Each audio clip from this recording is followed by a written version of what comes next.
Puji Tuhan. Salam Bapak Ibu Saudaraku yang terkasih di dalam Tuhan Yesus. Saudaraku, biasanya di dalam menghadapi kesulitan atau krisis, banyak orang mereka kemudian menjadi takut. Dan saya pikir memang itu hal yang wajar. Kenapa? Karena memang manusia sudah jatuh dalam dosa, sehingga manusia gak punya kekuatan. Dan Alkitab mengatakan di luar aku kamu tidak bisa berbuat apa-apa, begitu kata Tuhan. Dan yang kedua, bahwa keadaan dosa ini membuat penderitaan manusia semakin terasa semakin berat, sehingga dalam kondisi sudah berdosa, hidup dalam penderitaan tambah krisis, mereka menjadi takut. Tapi kalau kita meneliti lebih jauh bahwa sebenarnya ketakutan itu tidak menyelesaikan masalah. Ketakutan justru akan memperumit permasalahan yang dihadapi. Kalau boleh kita simpulkan atau kita katakan bahwa ketakutan, kekhawatiran, tawar hati itu akan membuat kita kehilangan kekuatan. Bahkan secara fisik pun, orang yang takut, orang yang tawar hati, itu dia akan menjadi lemah. Orang itu bahkan tidak bisa berpikir dengan sehat, karena ketakutan bisa membuat tindakannya ngawur. Nah, kalau tindakannya ngawur, maka yang muncul biasanya adalah permasalahan yang baru, bukan penyelesaian dari masalah tadi. Kekhawatiran, ketakutan itu tidak akan menyelesaikan masalah, tapi justru menambah dan memperumit masalah. Maka Tuhan berkata pada orang percaya, jangan takut, jangan khawatir, karena memang ketakutan itu tidak menyelesaikan masalah. Saudaraku yang kekasih di dalam Tuhan, kalau kita belajar dari singa yang sedang berburu, maka singa itu akan menebar teror ketakutan. Dengan cara bagaimana? Dengan cara mengaum. Ketika singa melihat lawannya dalam jarak yang tidak mungkin dia kejar, memang singa itu larinya kencang, bisa sampai 80 atau 90 km per jam. Sedangkan seekor rusa itu kecepatannya kira-kira hanya 70 sampai 80 km per jam. Secara matematis sebenarnya singa seharusnya bisa mengejar seekor rusa. Tapi perbedaannya adalah daya tahan atau reliabilitas dari singa ini jauh lebih kecil dibandingkan dengan daya tahan seekor rusa. Rusa bisa bertahan dalam jangka waktu yang lama dengan kecepatan yang konstan. Tapi kalau singa, dia larinya cepat tapi dia cepat lelah juga. Lalu bagaimana caranya supaya singa ini bisa mendapatkan buruannya? Menebar ketakutan. Dengan cara bagaimana? Mengaum. Ketika singa itu mengaum, dia menebar teror ketakutan. Nah, seringkali rusa atau zebra itu berlari tanpa arah. Kadangkala malah semakin mendekat dengan jarak jangkau dari singa. Nah, ini memudahkan bagi singa itu untuk menangkap buruannya. Nah, inilah gambaran bahwa sebenarnya ketakutan itu tidak menyelesaikan, tapi ketakutan justru memperumit dan bisa menghancurkan manusia. Nah, saudara yang dikasihi Tuhan, demikian juga dengan ketakutan yang terjadi di dalam kehidupan manusia itu adalah teror dari roh jahat untuk menghancurkan manusia. Kalau manusia sudah hidup dalam ketakutan, tawar hati, dikatakan kecillah kekuatannya, dan itu mempermudah manusia itu untuk hancur. Dia bisa tersesat. Tidak sedikit seseorang yang mereka hidup dalam ketakutan, putus asa, tawar hati, kemudian mengambil jalan pintas, yaitu bunuh diri. tidak mendapatkan sesuatu malah tambah rumit keadaannya. Lalu bagaimana dengan kita anak Tuhan? Apakah Tuhan diam ketika umatnya sedang diperhadapkan pada kesulitan? Saudara, mari kita percaya bahwa di dalam Tuhan ada yang namanya berkat kemurahan, dan itu dapat kita nikmati. Tuhan melindungi kita dalam hadirat-Nya, mengangkat kita di atas gunung batu. Itu firman Tuhan, dan Alkitab berkata bahwa Tuhan sebagai penolong dalam kesesakan sangat terbukti. Dan ayat ini dikatakan Tuhan itu gunung batu keselamatan kita. Tuhan mengangkat kita, Tuhan melindungi kita. Nah, kita akan melihat tentang jaminan Tuhan ini. Saya pernah menyampaikan renungan dari ayat ini, dan ketika saya membaca ayat ini lagi, ada sesuatu yang baru yang saya dapati. Mazmur pasal 27 ayat yang keempat.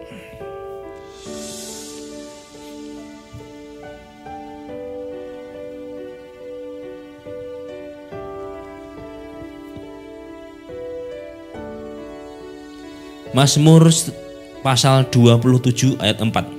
Saya akan bacakan buat saudara-saudaraku. Firman Tuhan berkata demikian, satu hal telah ku minta kepada Tuhan, itulah yang kuingini, diam di rumah Tuhan seumur hidupku, menyaksikan kemurahan Tuhan dan menikmati bait-Nya. Saudaraku yang dikasihi Tuhan, Raja Daud berkata ada satu hal yang dia ingini. Dia berkata satu. Nah, Daud tidak menginginkan banyak hal, tapi dia katakan satu. Satu sudah cukup bagi Daud.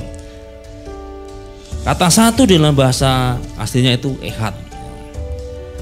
Ada satu nyanyian orang Ibrani.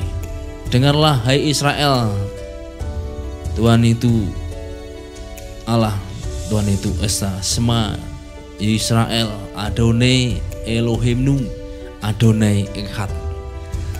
Tuhan itu Esa, satu. Echad artinya pertama-tama itu adalah satu. Angka yang pertama. 1, 2, 3, 4-nya. Saudara yang dikasih Tuhan, yang Daud inginkan itu cuma satu, diam di rumah Tuhan.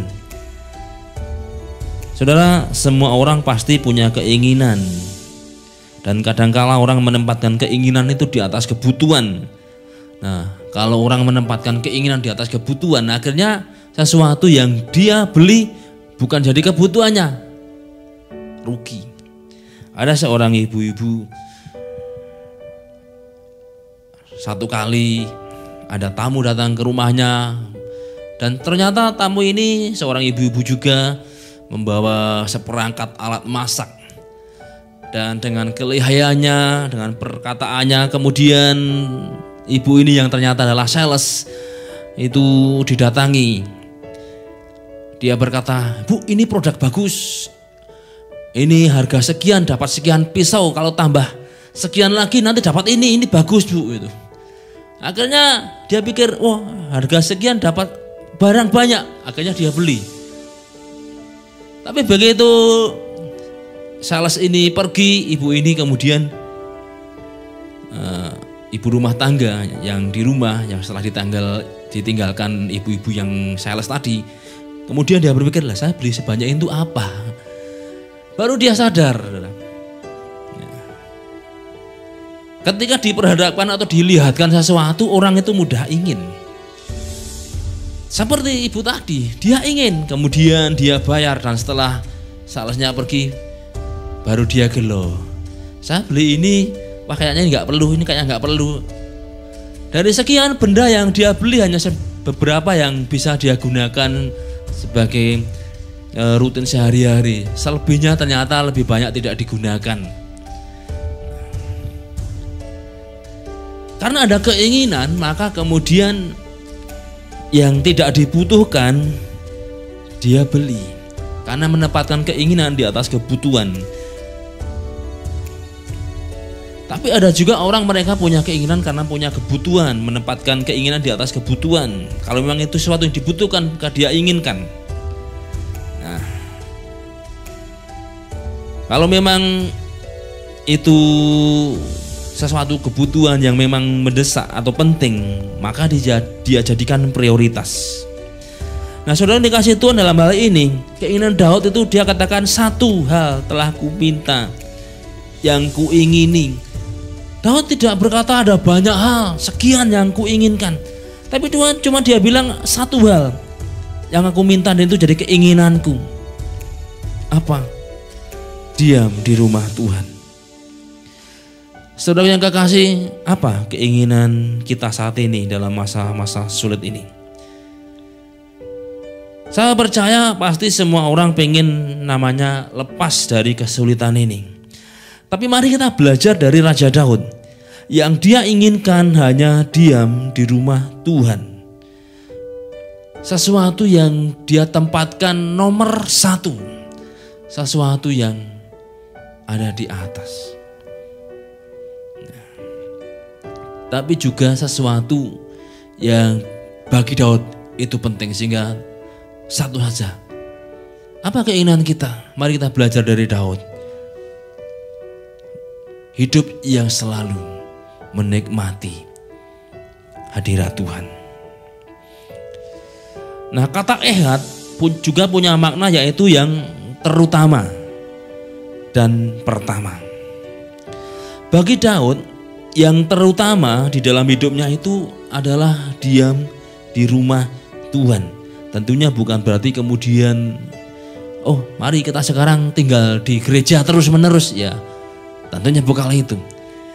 Rumah Tuhan bicara tentang yang namanya aktivitas rumah Tuhan, apa? Penyembahan. Kehidupan yang menjadi penyembahan bagi Tuhan. Di dalam aktivitas rumah Tuhan ada korban. Kita menempatkan hidup kita sebagai persembahan yang hidup. Itulah yang Tuhan inginkan dalam diri kita. Seperti yang Rasul Paulus katakan kepada jemaat yang di Roma, supaya mempersembahkan tubuhnya sebagai persembahan yang hidup, yang kudus dan berkenan kepada Allah. Rumah Tuhan berbicara tentang yang namanya bait Allah, bicara tentang tempat tinggal Tuhan, rumah Tuhan. Tubuh kita adalah bait Allah. Kita menempatkan, kita menjadikan tubuh kita sebagai bait Allah. Itulah yang Tuhan inginkan. Dan itu yang diinginkan Daud. Jadi yang pertama, jadi yang terutama di dalam hidupnya. Nah, saudara dikasih Tuhan, kalau kita perhatikan di dalam kehidupan Daud juga punya kebutuhan di dalam hidupnya. Bahkan kalau kita perhatikan, Daud ini banyak mengalami masa sukar dalam hidupnya. Daud harus lari dari kejaran Saul. Berkali-kali Daud ini menghadapi masa bahaya, dia hendak dibunuh oleh mertuanya sendiri. Pernah satu kali Daud dilempar lembing tepat di hadapannya, tapi Daud oleh karena pertolongan Tuhan dapat mengelakkan. Daud kehidupannya itu kita perhatikan, dia banyak mengalami masa yang sukar. Dia harus lari ke hutan, dia lari ke gunung-gunung, dia masuk gua di padang, dia jauh dari ketenangan. Tapi dalam kesemuanya itu Daud tetap berkata, tenanglah jiwaku. Daud tetap dapat duduk diam dan membuat pengagungan bagi Tuhan. Saudara, itu bukan satu keadaan Daud ibaratnya di ruang penuh dengan kitab atau buku. Daud bukan satu keadaan yang nyaman. Tapi Daud ada di tempat-tempat yang sangat tidak menyenangkan. Bahkan pernah sampai pura-pura gila. Tapi dalam kesemuanya itu Daud tetap bermazmur. Daud tetap mengagungkan Tuhan. Kenapa? Karena Daud menemukan sesuatu yang terutama bagi jiwanya. Apa? Keintiman dengan Tuhan. Daud memfungsikan dirinya sebagai bait Allah. Maka ketika apapun yang terjadi, kesulitan yang dia hadapi, Daud tidak pernah merasa khawatir. Daud tidak pernah merasa takut. Walaupun dia diburu, dia akan dibunuh. Dia harus tinggal dalam gua, tentunya sangat tidak nyaman, saudara yang kasih Tuhan. Orang yang tinggal dalam gua, kita bisa bayangkan nyamuk, binatang-binatang yang lain dan sebagainya di hutan. Itu yang terjadi dalam diri Daud. Tapi Daud tetap bisa merasakan ketenangan. Jika ada satu mazmur yang dia tulis, hanya dekat Allah saja aku tenang. Padahal dia mengalami banyak permasalahan. Dia dikejar-kejar Saul, hendak dibunuh. Kalau dikejar-kejar kemudian diberi berkat, saya pikir semua orang bisa senang dengan tertawa dan mungkin akan berkata haleluya, Tuhan baik. Tapi yang terjadi, Daud dikejar-kejar akan dibunuh. Dan yang membunuh bukan sembarangan orang, raja. Tapi juga yang lebih mungkin, kalau boleh dikatakan sudah, secara psikis itu tekanannya begitu kuat. Karena yang akan membunuh adalah mertuanya sendiri, bapak dari istrinya sendiri, orang yang dia cintai. Orang seharusnya mengasihi Daud sebagai anak dan Daud menghormatinya, tapi justru dialah yang mencabut pedang untuk membunuh Daud. Saudara,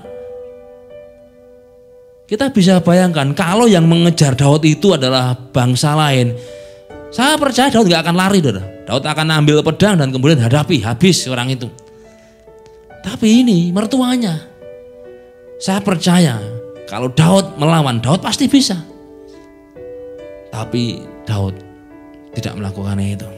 Pertama-tama karena itu adalah orang yang diurapi Tuhan, tapi juga yang kedua, itu bukan orang yang jauh dari Daud, bapak mertuanya sendiri. Itu memberikan tekanan psikologis bagi Daud. Tapi mari kita perhatikan, dalam kesemuanya Daud berkata, tenanglah jiwaku, hanya dekat Allahku aku tenang. Daud tetap merasakan ketenangan. Hari ini kesulitan dialami oleh semua orang. Tapi mari kita belajar dari Daud. Ketika ada tekanan kehidupan, kedekatan dengan Tuhan itu membuat tenang. Maka ketika ada kesulitan, bahaya, mari kita belajar seperti Daud. Yang utama dan terutama dalam hidup kita itu adalah Tuhan. Satu hal yang kupinta dan kuingini, satu saja cukup, yaitu Tuhan. Dan badai atau permasalahan apapun kita akan kuat. Maka kita perlu menjaga hati kita untuk selalu rindu diam dalam hadirat-Nya. Maka di situ akan kita temukan kekuatan dari Tuhan. Sama seperti Daud, dia tetap eksis walaupun mengalami masa yang sulit. Satu hal. Nah, yang kedua Daud katakan, itu yang aku inginkan, yang kuingini. Saudara yang dikasih Tuhan, yang Daud inginkan adalah diam di rumah Tuhan. Itu menjadi yang terutama bagi Daud. Kata kuingini ini dalam bahasa aslinya ditulis dengan kata bakas. Bakas ini bukan sekedar keinginan, misalkan kita lihat iklan handphone, wah pengen, aku ya pengen duwe kayak gitu, lalu sudah selesai dan keinginan itu gak ada lagi. Bukan seperti itu, saudara. Atau kita wah haus minum, ya udah, tapi udah lupa dengan rasa minuman tadi. Keinginan atau bakas itu punya makna yang pertama apa? Mencari. Jadi orang yang punya keinginan itu tidak hanya berhenti pada saat rasa ingin saja. Saudara yang kasih Tuhan, pada umumnya orang ketika melihat sesuatu maka dia punya kecenderungan berandai-andai seandainya saya punya benda itu. Misalkan ada seorang pemuda, kemudian dia melihat satu mobil sedang lewat. Dia naik motor, wah umpama aku punya mobil itu, wah. Ada keinginan, tapi keinginan itu keinginan yang konsep. Setelah mobil itu pergi, lewat dari dirinya, dia udah lupa. Dia gak ingin lagi. Atau mungkin kita sedang berjalan di, misalkan di Singosaren. Nah kemudian jalan pelan-pelan, kita sedang pulang ke arah barat. Terus kita lihat ke utara, wah di situ ada toko, ada supermarket handphone. Nah, kita dari luar melihat, wah kayak HP, kemudian ada merek-merek tertentu. Terus kemudian misalkan ada satu gambar HP yang ditaruh di iklan itu, misalkan wah Samsung S20 Ultra misalnya gitu, wah harganya cukup mahal 23 juta. Terus kita kemudian wah nek duwe HP kuwi penak. Tapi setelah kita lewat dari tempat itu, kita lupa. Kita hanya berandai-andai, keinginan itu hanya sebatas konsep. Dan orang itu tidak berusaha untuk bagaimana mendapatkan handphone itu. Karena apa? Karena hanya keinginan konsep. Kita tidak akan berusaha untuk memiliki benda itu. Ya kalau misalkan ada orang memberi, ya syukurlah, puji Tuhan. Kalau orang tidak membeli, ya tidak apa-apa. Kenapa? Memang kita tidak menginginkan. Keinginan itu hanya muncul di angan-angan atau di konsep saja. Tapi kalau misalkan kita berangan-angan dikasih, ya itu kasih karunia lah. Saudara, makna bakas, keinginan di sini itu bukan dalam arti yang gambaran tadi, tapi keinginan akan sesuatu yang kemudian kita berusaha untuk mencari dan mendapatkan benda itu. Ketika kita menginginkan, maka kemudian berusaha agar benda itu kita miliki. Jadi bukan satu keinginan yang hanya sebatas pikiran, tapi keinginan yang lahir menjadi satu tindakan. Nah, Daud ketika dia berkata yang kuingini itu menikmati hadirat Tuhan, kuingini itu adalah diam di rumah Tuhan, maka Daud berusaha. Daud mengkondisikan untuk tetap dapat menikmati kehadiran Tuhan di dalam dirinya. Walaupun kondisi Daud hari itu dia dikejar-kejar oleh bapak mertuanya. Dia dalam kondisi yang bahaya. Pernah satu kali dia terjepit. Dia harus masuk gua. Dia harus tinggal di hutan-hutan. Tapi keinginan untuk menikmati suasana rumah Tuhan, yaitu hadirat Allah itu tetap ada di dalam dirinya dan dia berusaha. Kalau kita pergi ke Yerusalem, saudara, ada satu patung, yaitu patung Daud, Raja Daud sedang bermain kecapi. Nah, kita bisa tahu Daud ini seorang pemain musik. Dia bisa memainkan kecapi dengan baik. Dalam masa-masa dia lari, bersembunyi, tapi dia tetap memuji Tuhan. Kenapa? Karena dia rindu, yang kuingini apa? Rumah Tuhan, suasana rumah Tuhan, hadirat Allah itu yang dia inginkan.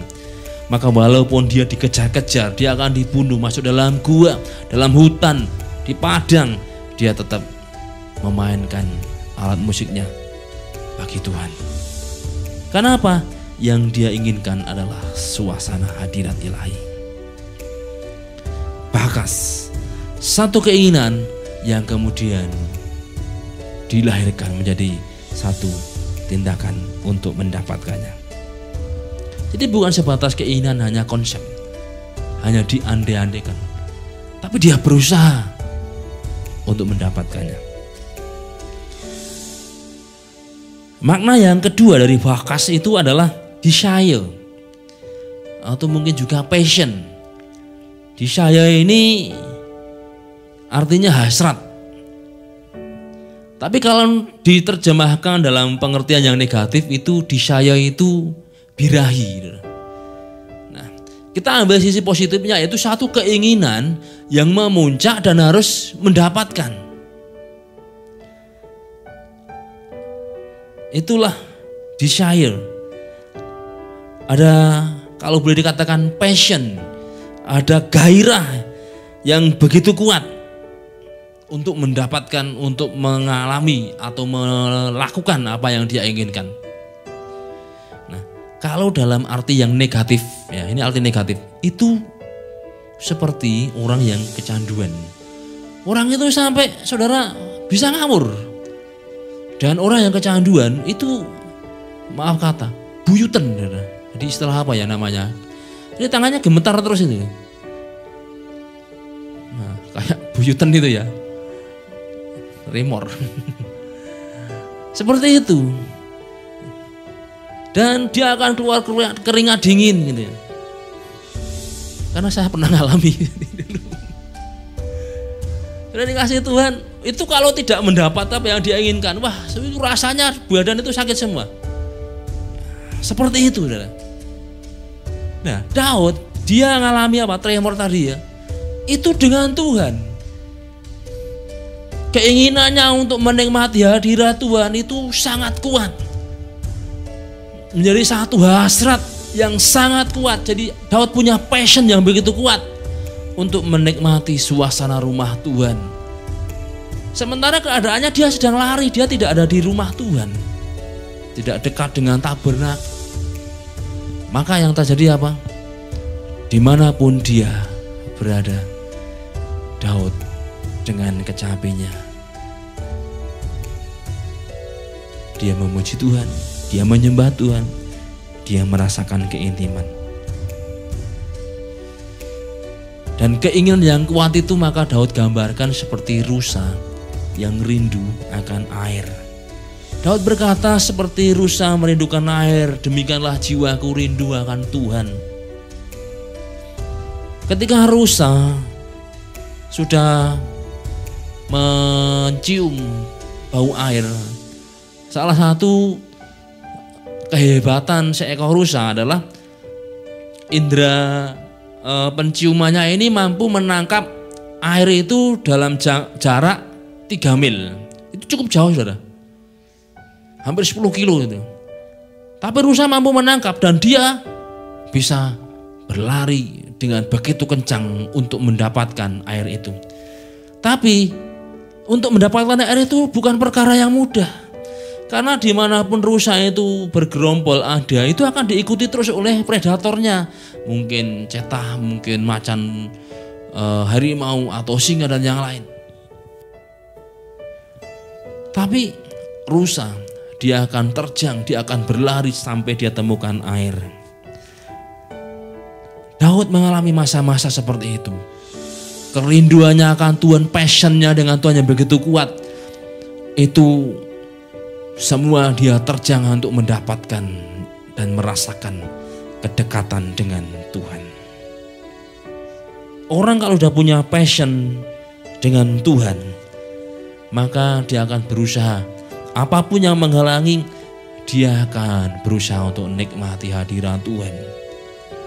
Daud mampu keluar dari kesulitan hidup dan menjadi pemenang. Terima kasih Tuhan, mari kita belajar dari Raja Daud.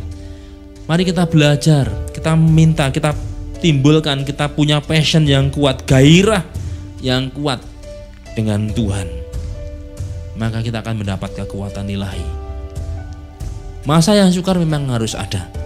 Tapi ketika kita punya passion dengan Tuhan, kekuatan Tuhan akan dialirkan dalam diri kita. Mari kita jaga hati kita agar tetap bergairah dengan Tuhan. Nah, yang ketiga dikatakan Daud menikmati kemurahan Tuhan. Daud berkata, yang kuingini satu, diam di rumah Tuhan dan menyaksikan kemurahan Tuhan. Ini satu bagian yang tidak bisa dilepaskan. Ketika orang punya passion dengan Tuhan, maka orang itu akan menikmati kemurahan Tuhan, saudara. Hidup dalam kemurahan Tuhan. Kata kemurahan ini dalam arti dalam bahasa aslinya itu noam.